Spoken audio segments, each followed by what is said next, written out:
Hypothermia sets in rapidly in cold water, with core body temperature dropping dangerously within minutes. Life rafts provide minimal insulation, offering little protection from the conductive heat loss of surrounding water. Survival time in cold water follows predictable patterns based on temperature, with near-freezing waters allowing only brief consciousness. The body's heat loss mechanisms accelerate in water, which conducts heat away 25 times faster than air. Isolation at sea compounds physical dangers with psychological stress, impairing decision-making capacity. Cold water immersion triggers the mammalian dive reflex, slowing heart rate but not preventing eventual hypothermia. Without immediate rescue, survival depends on maintaining core temperature through limited insulation and body positioning. Maritime emergencies often involve this critical window, where external assistance must arrive before physiological limits are reached. This survival story represents an extreme category of maritime endurance: the solo, long-term drift in a life raft through freezing waters. Unlike survival scenarios in the remote high Arctic with pack ice, this incident occurred in a northern ocean region with established shipping and fishing routes. The documented survival lasted over 2 months,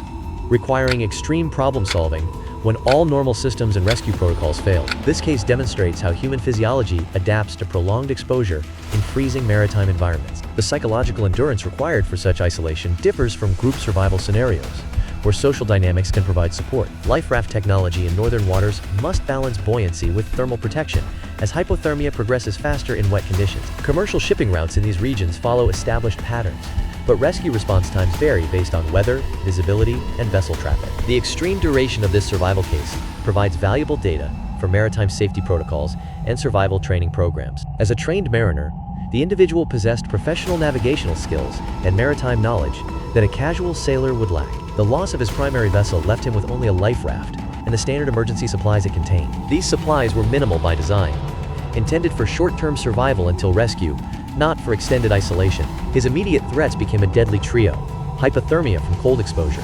dehydration from limited water, and starvation from minimal food. The environment was among Earth's most unforgiving.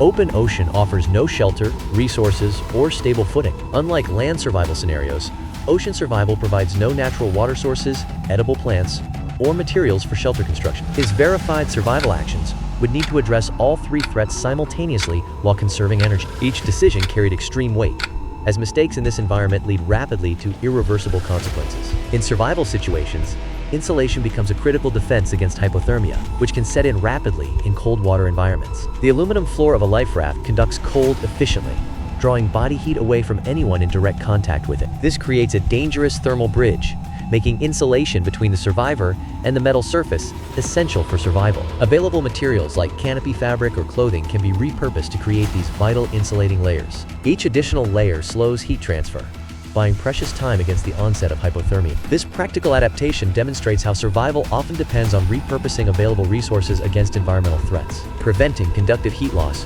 was a constant, critical battle for survival. Conductive heat loss occurs when body heat transfers directly to colder surfaces through physical contact. In maritime survival situations, this means heat escaping into the cold ocean water or the raft itself. Water collection became a systematic, methodical process essential for survival. Rainwater served as the primary source of fresh water in this scenario. Every possible container had to be rigged to maximize water capture during rainfall. The raft's canopy itself was utilized as a large collection surface. This systematic approach meant storing every precious drop that fell. In survival situations, water collection often becomes more organized over time as systems are refined. In survival situations, metabolic water from consuming raw fish can provide a crucial hydration supplement when fresh water is unavailable. Conserving bodily moisture became a constant discipline, requiring survivors to minimize physical exertion whenever possible. Breathing through the nose rather than the mouth helps reduce moisture loss, a technique used in extreme environments. The raft was transformed into a hunting platform, becoming the core of what could be considered a survival weapon. This adaptation demonstrates how survivors repurpose available resources into tools for securing food.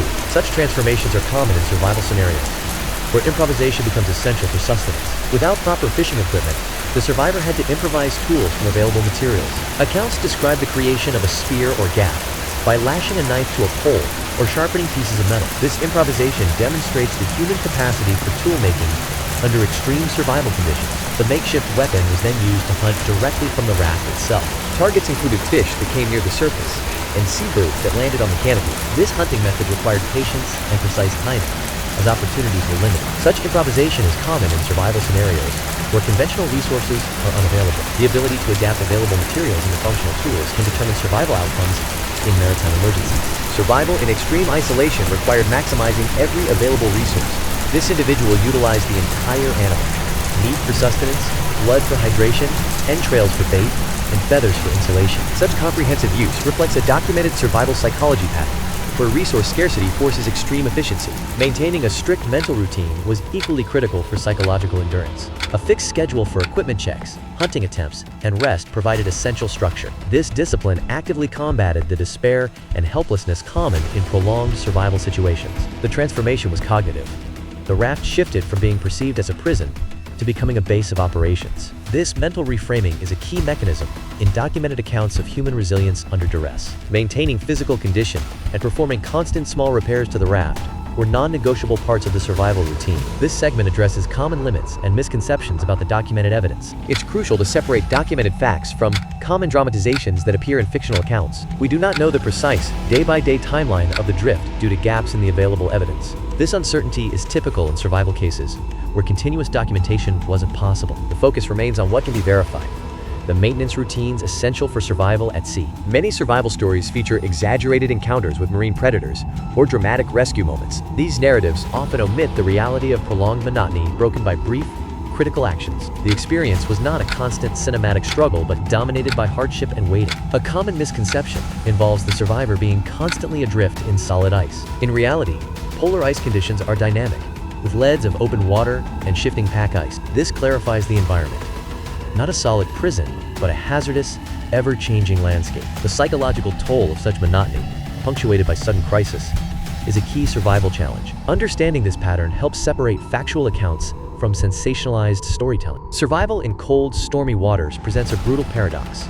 The environment is navigable enough for potential rescue, yet lethally unforgiving. The act of eating raw fish is not a simple choice, but a desperate gamble against starvation. This decision carries severe biological risks, primarily from parasites like anisakis and bacteria such as Vibrio. These pathogens can cause intense gastrointestinal distress, neurological issues, or systemic infection. In survival scenarios, the body's immediate need for calories often outweighs the delayed threat of disease. The risk is calculated: a certainty of starvation versus the possibility of a treatable illness later. This pattern repeats in many documented survival ordeals, where short-term preservation forces dangerous compromises. The psychological burden is immense. Knowing each essential act for survival also introduces a new potential threat. This survival story demonstrates that success wasn't accidental, but resulted from systematic application of skills. The individual's training provided the foundational knowledge necessary for adaptation to extreme conditions. Relentless adaptation meant constantly reassessing the environment and available resources. Brutal prioritization involved making difficult decisions about what was essential versus expendable. While a spear served as a physical tool, the true weapon was mental discipline maintained under pressure. This disciplined mind allowed for strategic thinking when physical resources were limited. Such cases illustrate how psychological resilience often determines survival outcomes more than equipment alone. The practical insights from this case offer profound lessons for anyone in remote environments. The primary survival tool isn't a knife or a fire starter, it's the human mind. Proper training enables individuals to assess their situation calmly and accurately. This mental discipline allows for adaptation to unexpected challenges and changing conditions. Every available resource, no matter how mundane, can be utilized effectively with the right mindset. This case demonstrates that survival often hinges on psychological resilience over physical strength alone. Such insights are backed by studies in survival psychology and real-world incident analyses. In remote settings, this mental preparedness can mean the difference between a close call and a tragedy. This underscores the value of genuine survival training over just carrying gear. Training develops the mental adaptability needed in crisis situations, while gear alone provides only tools. This principle applies across various survival scenarios, from wilderness emergencies to urban disasters. Improvisation is a skill that transforms basic tools into functional systems. He didn't just have a knife, he turned it into a system for securing food. This demonstrates resource optimization, where a single item serves multiple survival functions. Such improvisation patterns appear in documented survival cases, where limited resources forced creative adaptation. The combination of training and improvisation creates a multiplier effect on survival probability. This mindset, seeing tools, not just objects, is critical in survival situations. A simple plastic bag can become a water carrier,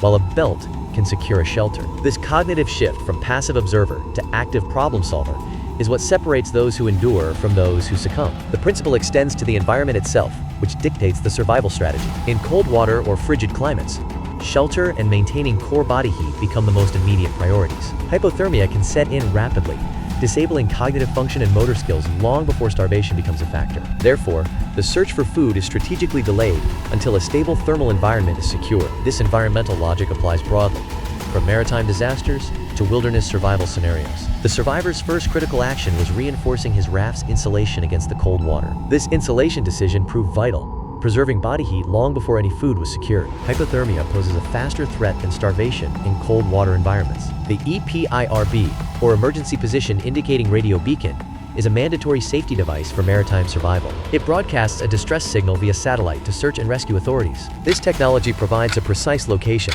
far beyond visual or auditory range. The rescue underscores that even extreme self-reliance has limits in remote environments. Modern survival integrates personal skill with technology as a final safeguard. In vast ocean environments, location is determined by emergency position indicating radio beacons, or EPIRBs. These devices transmit a distress signal on international frequencies when activated manually or automatically upon water immersion. The signal is detected by satellites in the Cospus SARSAT system, which then alerts nearby search and rescue authorities. Without this final technological link, even the most skilled survivors' efforts can remain undetected in remote waters. This creates a scenario where human will and ingenuity are tested against immense geographic and logistical challenges. Such survival events demonstrate the critical intersection of personal resilience and reliable emergency technology. This principle is observed in documented survival scenarios, where individuals faced extreme isolation or confinement. Rather than passively awaiting help, they repurposed available materials to create tools, signals, or shelters.